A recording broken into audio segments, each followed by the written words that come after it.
as we think about these days, which are such interesting days, I wanted to spend just a few minutes pondering uh, what meaneth this for us and for the sake of the church. Uh, I've begun to call this time a period of the great unveiling. That it is a period that is revealing already what was so and true for us, but that we had worked very hard to not perceive. So I want to make sure, I just need, John, a quick head nod that you can see the screen. I'm going to give you a yes. We can totally see All this. right, very good, very good. In addition to being a pastor and a person who runs a church consultancy and does coaching work, I'm also a pilot. And so I want to take you into that world with me because, to be honest, that's really actually all I really love to talk about at all. I want to tell you about the wonderful experience I had in training to become a pilot. I had this wonderful man who took me on as an instructor, and he understood that one of the great dangers of flying airplanes is, besides mechanical malfunction, which these days is less and less a risk, but he understood that one of the greatest dangers is that the pilot fails to see what is happening around them, him or her, or they, and misses critical indicators that then place the flight at risk. Now, in his training of me, instead of deep diving into aviation stuff, what he actually started to do was to show me different images of art. And so tonight, what I want to do is be playful with you in that same vein. So what I'm going to show you is a picture that was taken around World War II, that time period, and it's fuzzy by design because that's how the picture came out. And I'd invite you now to use your chat feature. And when I put this image up, I want you to tell me what you think you see. What is this a picture of? We'll take just a second to show that. All right, a number of you are nailing it. Some of you, marble, a lake, front yard, dirty handprints, no idea. That's those are all valid. Good, good, good. So now I'm going to show you this image in greater relief, and so you can see there. It is indeed a picture of a cow. So if you guessed that, then you guessed correctly there. Interesting, isn't it, that for some of you, when you talked about it could be an aerial photo, or it looked like blocks and streets. If I go back and show you this now, you can't help but see a cow, can you? But before, we were looking at, you saw the blocks there down in the lower left corner, and you saw the dark spots up in the top there, and because I talked about aviation, you thought maybe this was a picture taken from the air. Now, this was me suggesting to you maybe what you could see, what was there. But in fact, it wasn't at all, was it? It's a cow in the middle of a field taken by a World War II soldier that was found in some military archives a long time ago. So good on you if you saw the cow. What this exercise taught me was that it matters that we have some sensitivity to that. So much is already in relationship with each other. All that is, but we have limited perspective, and so altitude makes a difference. And one of the gifts, I think, of this moment in time is that it has granted us a greater perspective of what was already true about life, the brokenness of our systems, the ways in which we are globalizing now and needing to incorporate a level of diversity that we have never needed to ever in the previous era of human history. If we needed to hold as many people in community and hold as many stories in community, and that wonderful scripture of we are each other's keepers, that has never been more tested in human history, and never proven to be more valuable, I think, is the glue that holds the relational fabric of our communities together. So the level at which we are now being granted access is requiring a different kind of seeing. And that is the incredible opportunity of this moment as church leaders, is that our ability to step back and to actually look at a broader picture is then the fertile soil from which we then can shape the message and the mission of what it means to be church in this particular era. Now, what I also sense to be true is that there was a story that we were living in a particular world that we had inherited that is now coming to a close. And I want to say that from what I hope is a prophetic stance. I almost want to demand it be so because this story has caused such deep harm to us as a people. And I think that we're standing actually on the cusp of a new kind of story that's emerging. And the old story that I think is changing for us is a deep story. It is a story told at the archetypal level. And it is a story that has, for at least for Western culture, been grounded in a story of patriarchy, a story of toxic masculinity, a story of violence that has really, torn us apart and moved us apart instead of holding us together. At that archetypal level, if we're telling that kind of story, then it absolutely is. It makes sense. It's impossible for it to not be so, that then the values and the isms that we then define and hold dear among ourselves become isms and values based on white supremacy. And they become values based in dominance and control by race and religion. And then because those stories that we tell define the values that we hold, then the systems we design, the politics that we have, the economies that we create, it cannot be other than a capitalist system that says endless growth is the way to go, and classes need to exist, and inequality must exist, so that we have the haves and the have-nots, right? If this is the story that we've been telling this whole time, and because we've built our systems on this, then it must be so that the way I understand myself in the world is that I am separate from you, that I am that we are dualist in our mindset, that there's an either or, that there's a me versus you kind of energy there. And that story, that story of sacred money and sacred market, that has driven our imagination so far. I hope and pray with my mind is coming to an end. I hope our life is, but we see. Now there is good news in this because we're living through in the Great Unveiling, this time of what I would say is COVID lockdown, financial meltdown, racial throwdown, and political letdown, and maybe political breakdown. And then I might even add to that Christian letdown.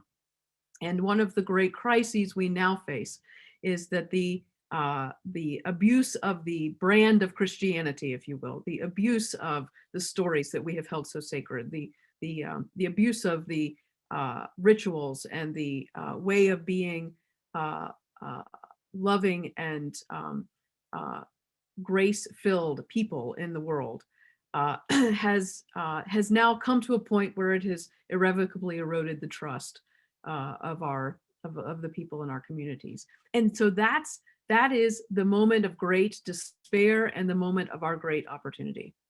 So the word I want to suggest to us tonight is that actually there is a deep shift that is happening among us. And I could, if I could have shared my screen, shown you a lot of faces of really extraordinary leaders, prophets who are rising up among us, who have been for many years, but now we may very well have the eyes to see and the ears to hear, that they are speaking into a new possibility of a new kind of story, a new kind of world. And they're reminding us of Micah 6:8. What does the Lord require of us but to do justice, to love with mercy, and to walk humbly with God? That is, at the end of the day, the core mission of the church and impulse to which we return. And if we are to do that, embracing the diversity that has always been so, but that we are not just now at altitude to see, if we are to do that, embracing the complexity of the systems that must come into existence to hold us in relationship, that is power with and not power over. That has always been true for humanity, but now we are at the altitude to see. If we are to embrace that call, then what it means is that we have to change the story. We have to change the underlying archetypal, mythological, theological story that we tell. And that is the great opportunity of the church, because if we are anything, I hope and wish and pray for us, that we are the wisdom bearer. We are among the wisdom bearers of our culture and our community. That we are storytellers at our core. That is the work that we are called to be. So if that's true, then we tell a different kind of story. We begin telling a story that is a story about interdependence. So fundamentally, everything belongs. And if we believe that everything is connected, that everything that is belongs, then that drives out a different set of values and beliefs, a different set of isms, because now everyone belongs. And if everyone belongs, then that drives a different kind of economy and a different kind of politic, doesn't it? And it means that we are driving into a more what we might call an eco-civilization. We are setting our systems up to value sustainability and sacred balance. And if we create systems that honor that, then we realize that the way we relate to the world is actually out of contemplation, out of inclusion, and out of collaboration. And it is not in any way shaped in a matter of or out of energy of dualism. So if that is so, if that is the cusp, if that is the edge upon which we now stand, then we have some critical work that is before us. I care very much about the local church. I've spent a whole career, 20 years at this point, and I hope many more, studying what is happening in the church, and what is, by church I mean all of the tribes. I mean Presbyterian, Methodist, Evangelical, Pentecostal, all of those spaces. I care very much about what we're seeing right now, and I want to hasten to say, I honestly feel like I personally have waited 20 years for this moment in our church. I wonder if you have the same sense that we actually are at the moment of greatest opportunity that we have ever known in the history of at least modern Christianity, if not even further before. It could very well be that we are at the greatest moment for the last 500 years for the capacity to pioneer a kind of future, to dream of a church that we hope to see 50 to 100 years from now. Because in its most basic form, it's as if we can no longer say, well, we've never done it that way, or we've always done it that way, right? And the other wonderful thing is we can take risks at this point, because what's going to happen? Are we going to break the church? Are we going to decline faster? I don't think. So it's a time of enormous possibility and enormous hope. So I want us to really lean into that and to recognize we are not survivors of an age of institutional decline. We are pioneers, in fact, of an age where our best days are ahead. And I believe that at the core of my being. Now, I think there are some clear contours that we can begin to lean into. The first is, I want to say to you clearly that online church is here to stay. I need to stress to you that online church is not the fake church we do until we can get back to the real church, which is the gathered church. Online church is real church. It is a real experience, a powerful experience that we will get better at over time. And so what I want to stress to you is, do not abandon that, but realize this is a new art form. And it is, in fact, again, I want to say, an incredible opportunity, because starting in March, for most of our congregations, we all of a sudden flooded social media and our online platforms with good, sound, reasoned, generous theology. For the first time in human history, we were able to spread messages of healing and hope that were not agendaed in any way that could be, we hope, negatively weaponized, but we put out really good stories, really good messages of hope to people who would never otherwise have been able to access them. Just like if you think about in the early 80s when the broadcast movement really began, there was a strategic group of people who took primarily white men in the evangelical tradition and trained them to speak in sound bites and put them on all of our airwaves, which is how we got to the powerful message of the Christianity that gets represented now in our dominant media streams. Well, I want to suggest to you that if we really embrace together the reality that online church is our opportunity, is our platform, is the place where our message actually gets disseminated most effectively, then there's never been a greater opportunity for us to begin to, or to continue to share what it is that we believe God is calling us to do. The next thing I want to say to you is that there are a lot of churches that are going to close. Just like sadly and tragically, many of us who had weakened immune systems or who had in some way had compromised bodies in whatever way, and then even some of us who didn't, but we were left vulnerable to this virus. What I think we will now see too is that the churches who were already struggling and the churches who were already weakened in some ways, the churches who even had lost their sense of mission, are likely to close. And I want to encourage you to, if you're a part of that church, to recognize that that is the cycle of life. It is life, death, and life. That is the promise of the gospel that we hold dear. And so you have a wonderful gift you grant to the rest of your tribe, to the rest of the denomination, to the rest of the wider movement. When you're willing to recognize that if you're in the position of needing to let go, that you're actually also at the same time bringing new life into being. So there is a grief that we will need to expect and a hope that I hope follows alongside with it. But we should expect that a lot of our congregations are going to close, and we should do all that we can to celebrate what they have brought to us and cherish how far they have brought us and invite them into carrying us forward.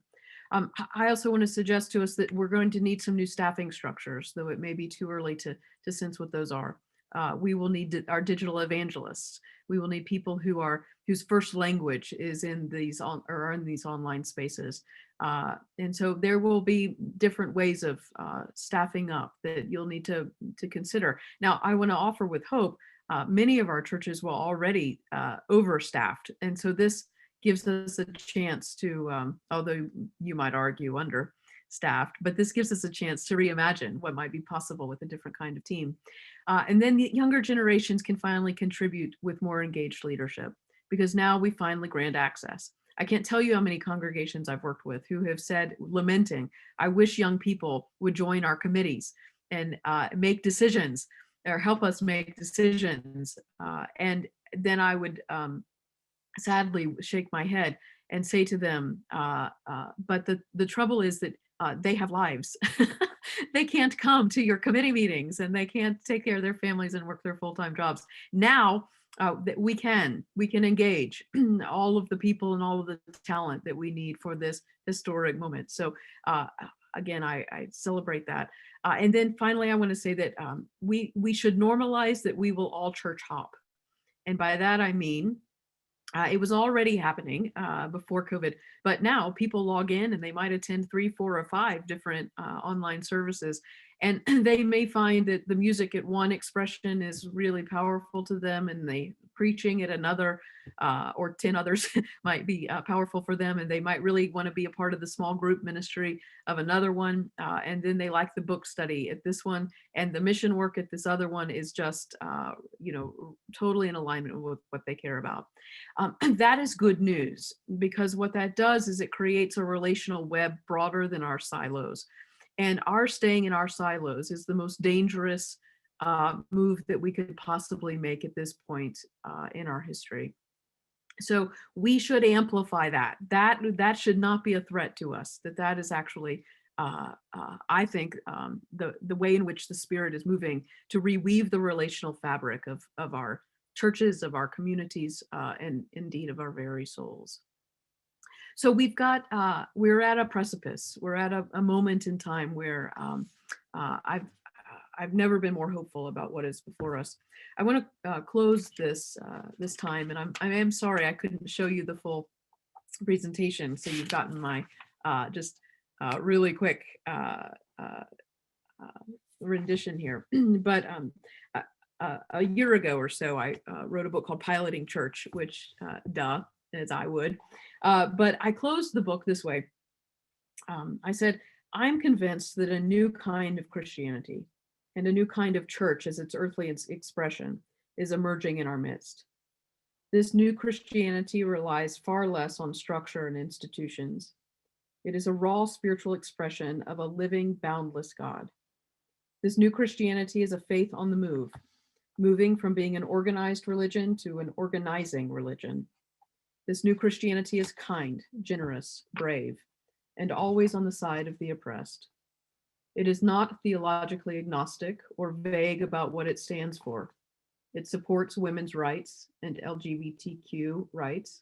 It welcomes immigrants, it values collaboration, and seeks love in all of its forms, and is reclaiming the ancient spiritual practices that help deepen our soul. I am also convinced that this new kind of Christianity is at a tipping point. We face the reality that it will either be a growing movement that reclaims an ancient faith for the common good of all, or it will become a fringe movement with two distinct factions: the progressives, who don't matter at all, and the extremists, who will terrorize us all. The choice is ours. So see you in the sky, my friends. It's time to take flight. Amen.